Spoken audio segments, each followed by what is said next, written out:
भरा बदन दिखलाए सैकड़ों योद्धाओं का मस्तक। श्री बलराम ने काट गिराए कुंडल और धनुष गिर गए हैं। मरे हुओं का तलवार दिखाए बहने लगी खून की नदियां। घोड़े हाथी ऊंट चिल्लाए पटको मारो काटो पछाड़ो। यही शब्द है रहा सुनाए कृष्ण और बलराम की सेना।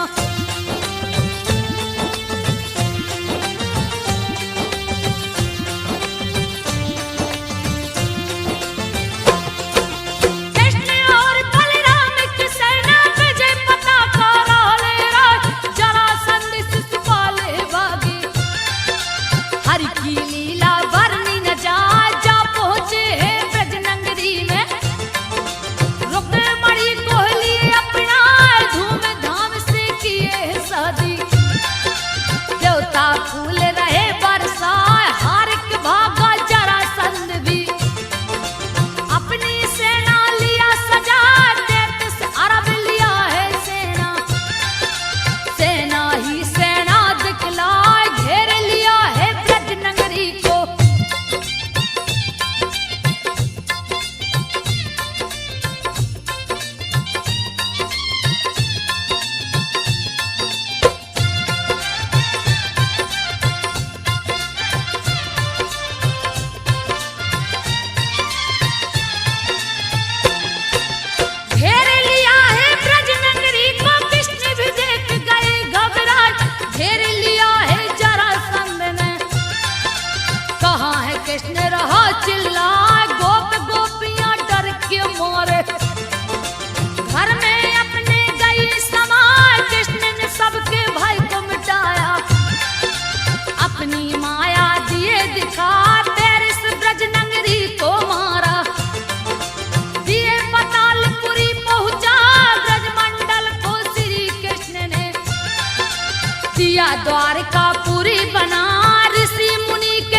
शादी उससे रचा सुन के रुक्मणी रूठ गई है।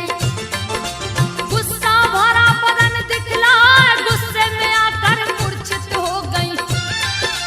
धरती ऊपर गई पटका रुक्मणी को श्री कृष्ण उठाकर।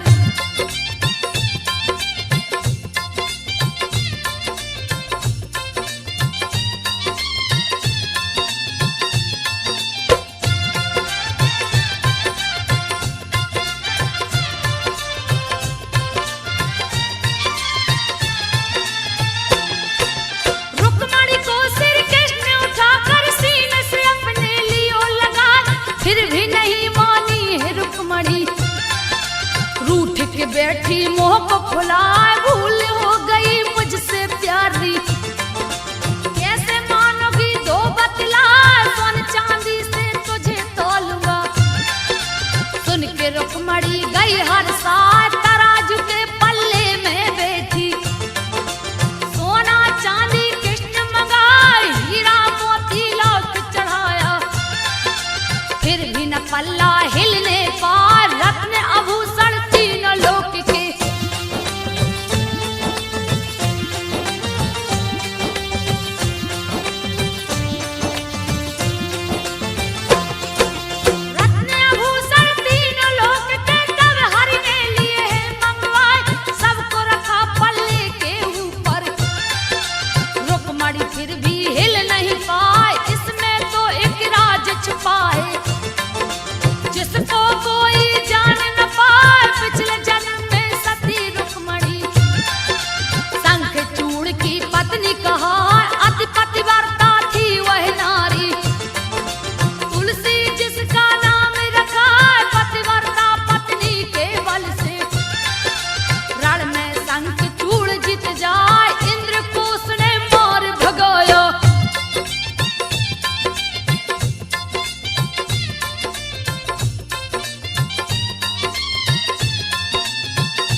दिया फंसा ले जाके संबर को दिया है। संबर ने लिया उसे उठा, मायावती बनी है रसोइया। पूर्व जन्म की रति कहा फाड़ दिया है मच्छ को जाके।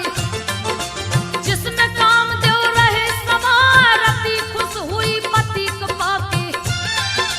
पिछली बातें दिया बता, रति और कामदेव मिल गए।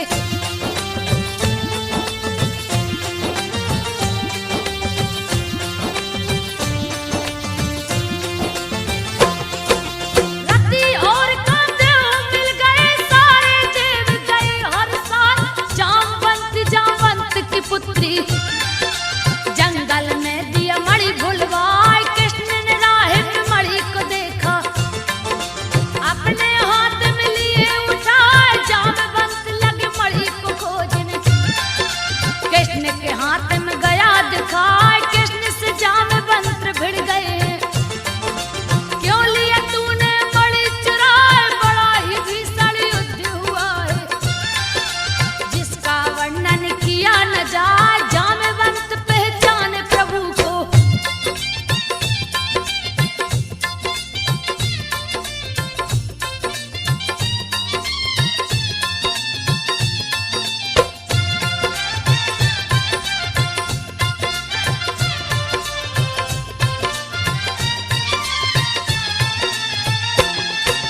जामवंत पहचाने प्रभु को, दिए चरणों में शीश झुका। लड़ते लड़ते थक गया हूँ। जामवंत बोले सिरनाय, जामवंती जो सत्यभामा थी। श्री कृष्ण को सौंपे जाए, सत्यभामा संग बैठे मुरारी।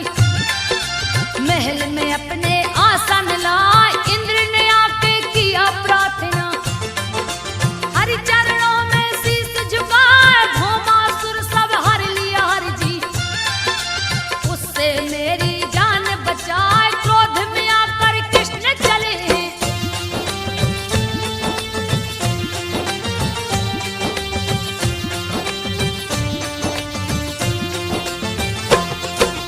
क्रोध में आकर कृष्ण चले हैं, भौमासुर से गए टकराए। भुजा जंघ गर्दन को काट के दिए मौत की नींद सुलाए। 16,100 कन्या को कैद से उसके लिए छुड़ाए। चाहे रचाए सबसे कन्हैया, लीला अपनी रहे दिखाए। बहुत से पुत्र हुए हैं कृष्ण के, जिसका वर्णन किया न जाए। बलि राजा के 100 पुत्र थे, सबसे बड़ा बाणासुर कहा। 16 कुल का जो राजा था,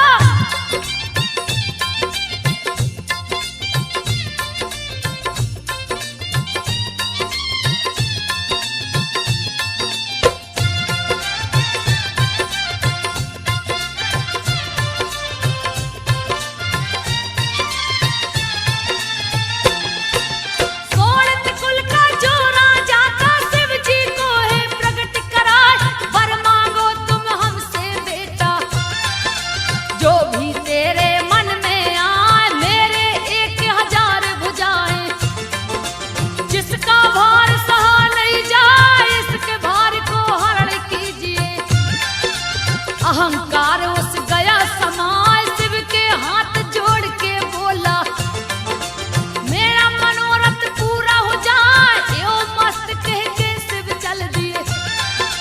बाणासुर मन में हर्षाए, बाणासुर की कन्या उषा थी।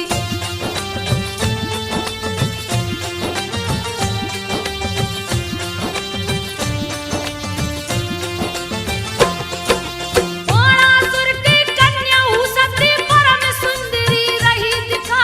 प्रद्युम्न के लड़के अनिरुद्ध से उसकी नजर गई टकरा।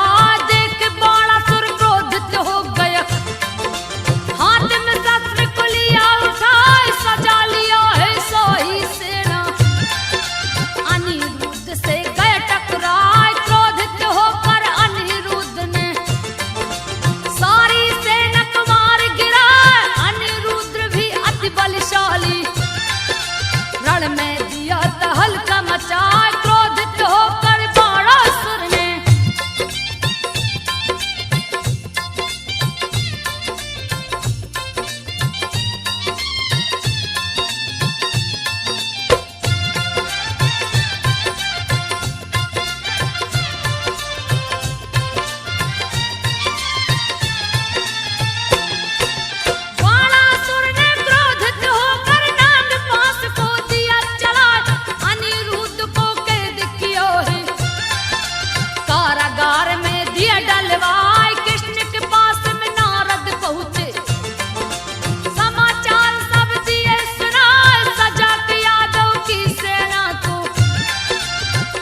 चले हैं क्रोध में आए, सोनितपुर पे किए चढ़ाई।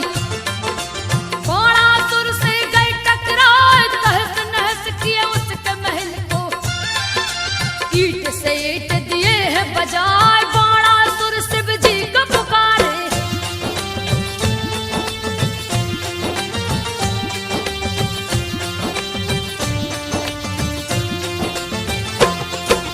बाणासुर शिव जी को पुकारे, शिव जी ने देखा ध्यान लगाए, बाणासुर की रक्षा करने। शिव जी नंदी चढ़ के आए, भीषण संग्राम शुरू हो गया। कृष्ण और शिव जी गए टकराए, दसों दिशाएं लगा कांपने। सारे देवता गए घबराए, शिव ने कृष्ण पे क्रोधित होकर हाथ लिए त्रिशूल उठाए। कृष्ण भी शिव पे क्रोधित होकर अपने चक्र को रहे नचाए, चिंता में पड़ गए हैं ब्रह्मा।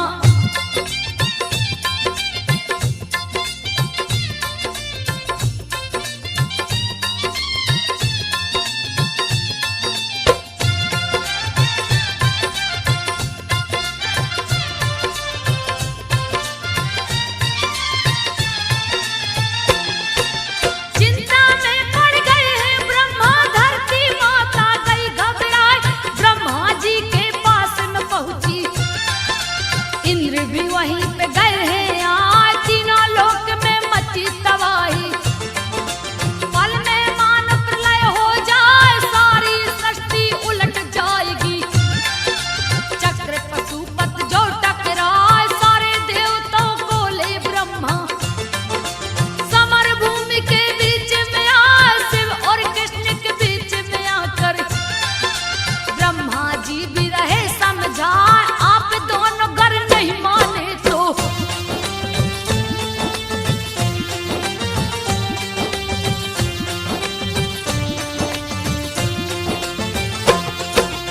आप दोनों गर नहीं माने तो सारी सृष्टि नष्ट हो जाए।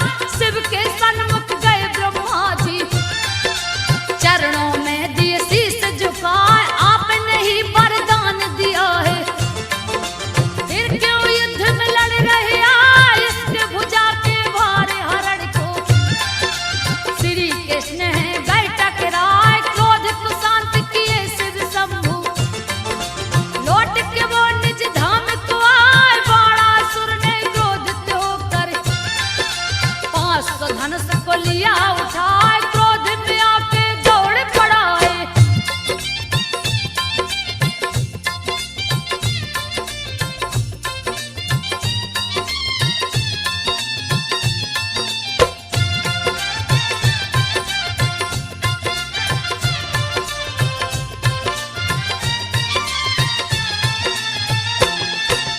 क्रोध में आकर दौड़ पड़ा है, हरि पे शस्त्र को दिया चलाए। 1000 बाण को छोड़ा, बाण ही बाण रहा दिखलाए, जैसे बाण गगन से बरसे। कृष्ण ने चक्र को दिया चलाए, लगे हैं उसके भुजा काटने। बाणासुर है रहा चिल्लाए, पल भर में ही श्री हरि ने सारे भुजा को काट गिराए। बाणासुर का अंत किए प्रभु, 3 लोक को दिए बिठाए, सभा बीच द्रौपदी गोहराई।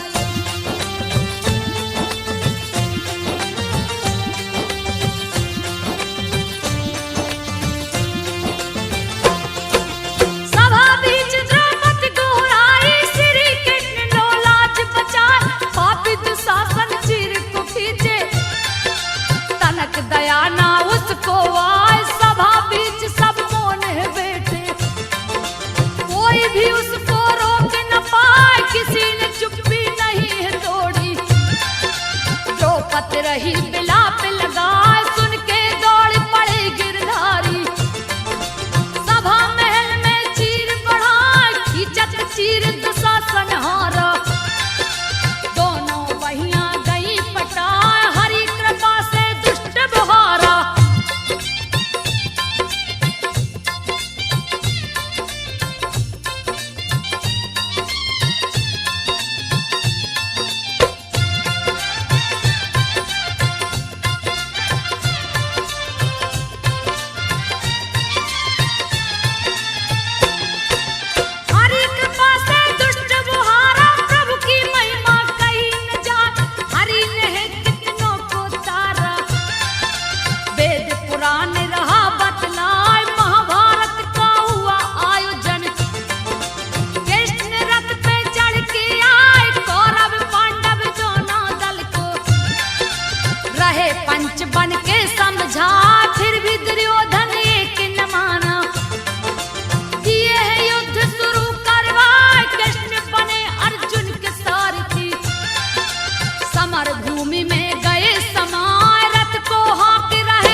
विराट रूप दिखलाए, सुन के श्री हरि के बातों के अर्जुन लिए गांडीव उठाए, एक एक करके मारे योद्धा। भीष्म की बारी गई है यार, मचा दिए उत्पात हिरण में, बहुत सी सेना मार गिराए, चिंतित देख हरि अर्जुन को, चक्र सुदर्शन लिए उठा, देख के भीष्म ने चक्र सुदर्शन।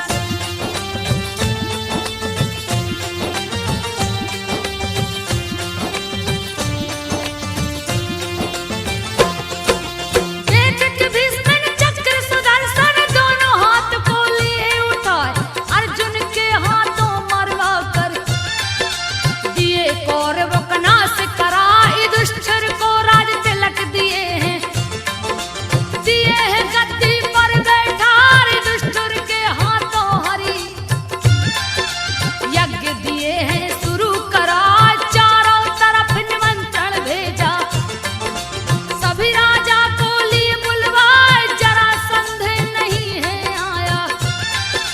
देख के कृष्ण रहे मुस्कान, भीम और अर्जुन को लेकर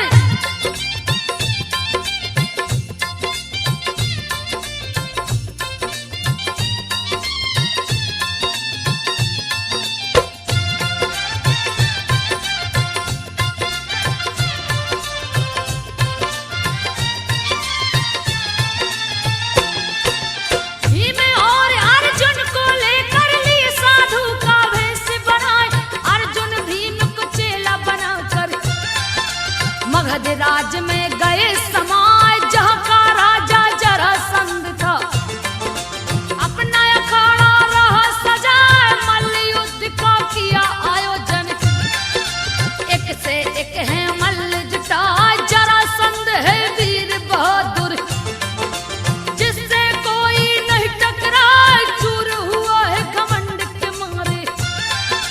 देख के श्री हरि है मुस्कान, जरासंध को है ललकारा,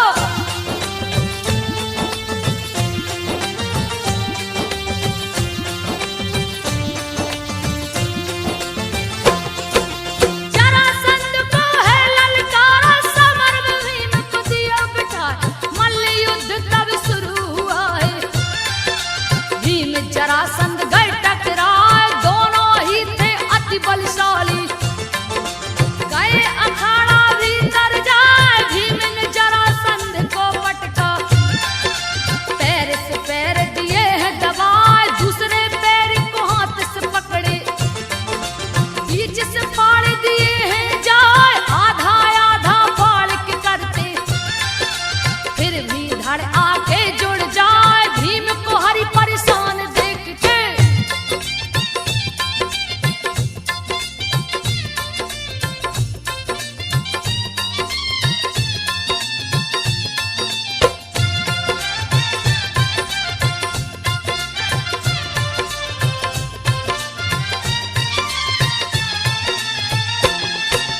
भीम को हरि परेशान देख के दिए इशारे से राज बताए, दोनों धड़ को उलट के फेंको, दिए इशारे से समझाए, श्री हरि की बातों को समझ के धड़ को फेंका उल्टा जाए, जरासंध की मौत हो गई, सारी जनता गई घबराए, श्री हरि ने कारागार में जाके सारे बंदी दिए छुड़ाए, मगध देश को अत्याचार से हरि ने दिया है मुक्त कराए, सबको ले हस्तिनापुर लौटे।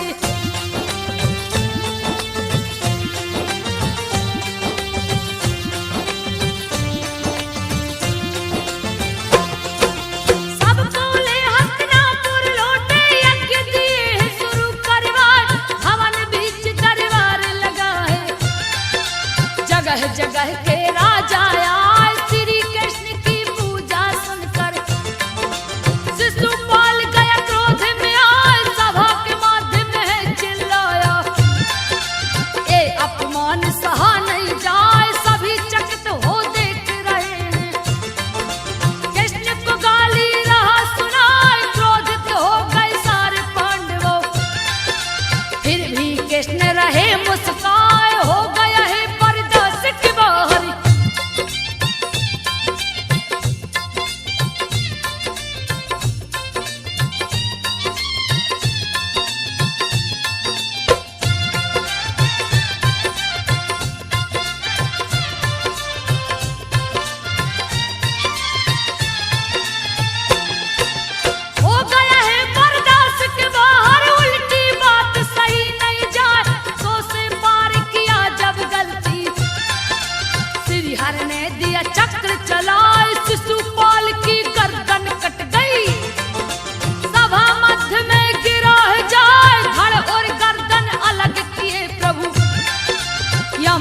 मंत्री को दिए पठाए, पांडव किए श्री हरि की पूजा, दिए चतुर्भुज रूप दिखाए, यज्ञ समापन करवा कर हरि गए द्वारकापुरी में आए, द्वारकापुरी में रुक्मणी के संगे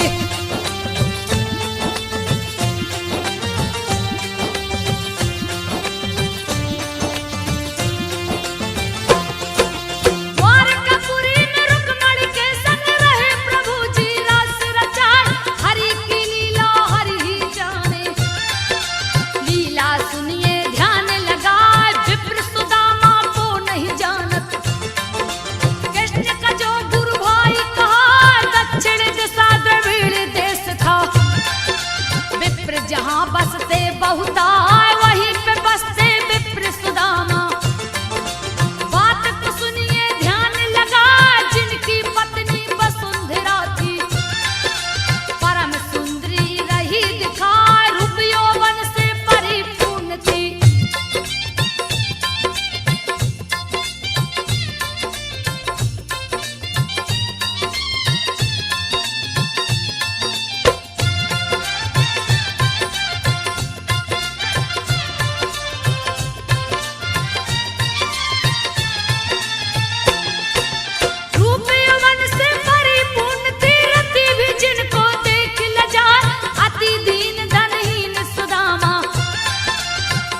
गरीबी रह सताए, टूटी हुई मड़ैया जिसकी, बारिश बरसे तन भिंग जाए, महादरिद्री उनके घर में पांव पसार के गई समाए, भिक्षाटन कर पेट चलाते, फिर भी सुदामा नहीं घबराए, कभी खाते कभी नहीं भी खाते, सो जाते थे पेट दबाए, सिर पे पगड़ी न तन पे कपड़ा।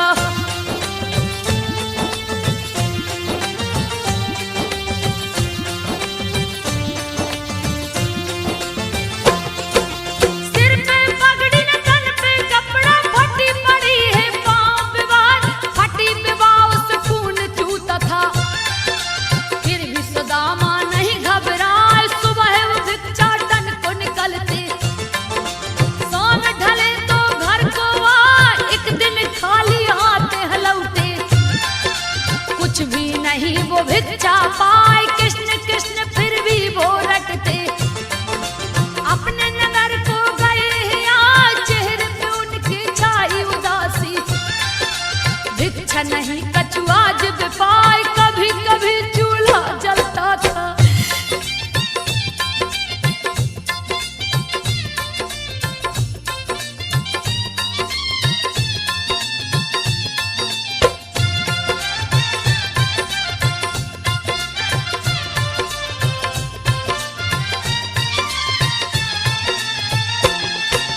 कभी कभी चूल्हा जलता था, कभी कभी ठंडा पड़ जाए, फिर भी कोई चिंता नहीं था, कृष्ण कृष्ण का रटे लगाए, कृष्ण हमारे परम मित्र हैं, पत्नी से कहते रोज सुनाए, पतिव्रता पत्नी थी उनकी, दुख सुख में है साथ निभाए, एक दिन खाने को कुछ नहीं था, दरिद्रता से गई घबराए, अपने पति से जाकर बोली, डरती हुई अति भय खाए, मेरा कहना मान लो स्वामी।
सुनियो ध्यान लगाए कैसे जाऊं बोल सुदामा, क्या दूंगा मैं उनको जाए, मैंने कछु नहीं दिया किसी को, बिन दिए कोई कहां से पाए, इतना सुन के वसुंधरा ने भेंट किया चावल को लाए, डोरी लोटा लाठी लाके रही सुदामा जी को धराए, डोरी लोटा कंधे पे लेके।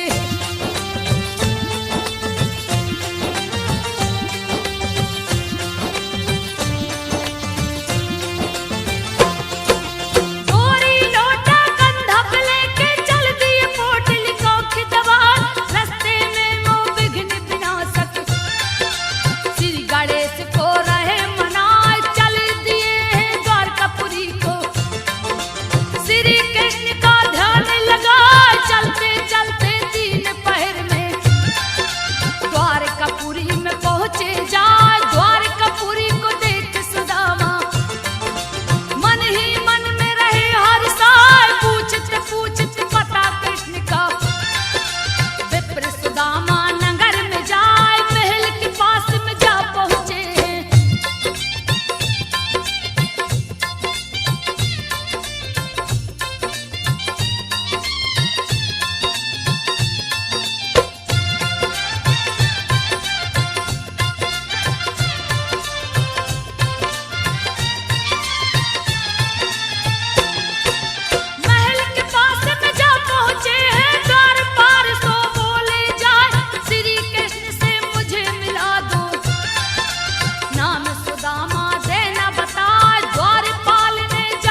मुझे पता बताए। सभी लड़कों ने हंसी उड़ाई। संब को औरत दिए बना, उसके पेट में वस्त्र लपेट के पूछने लगे ऋषि से जाए, कहिए मुनिवर पेट में क्या है।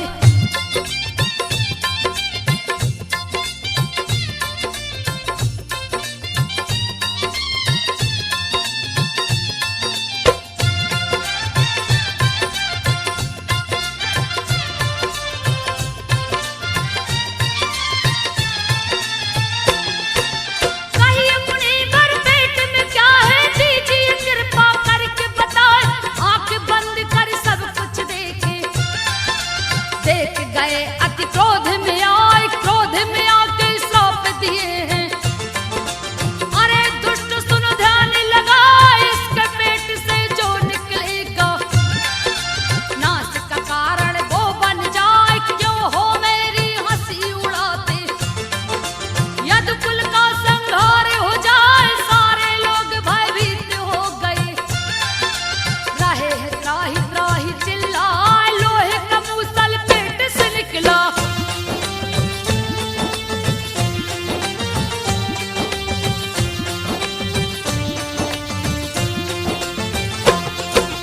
लोहे का मूसल पेट से निकला। किसने उसे दिए पिसवार, ले जाके समुद्र में फेंके।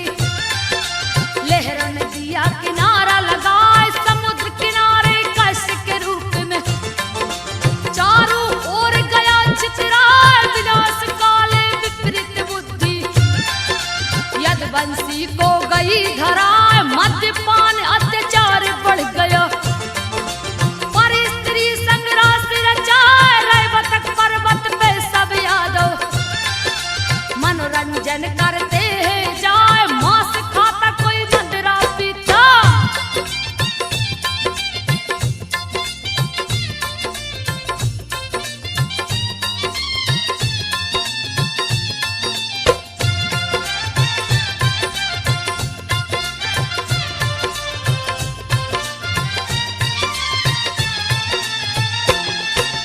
मांस खाता कोई मदिरा पीता। सबकी मती गया है मराए, गाली गलौज तू मैं करके उसी कष्ट को लिया उठाए। कष्ट में लोहे की शक्तियां आ गई, श्राप ने दिया असर है दिखाए। छप्पन करोड़ सारे यदुवंशी आपस में ही गए टकराए। सभी आपस में लड़कर मर गए, लीला अपनी प्रभु दिखाए। पापी और पापी को हरने धरती पर से दिया मिटाए। धर्म का ध्वजा लगा है लहरने,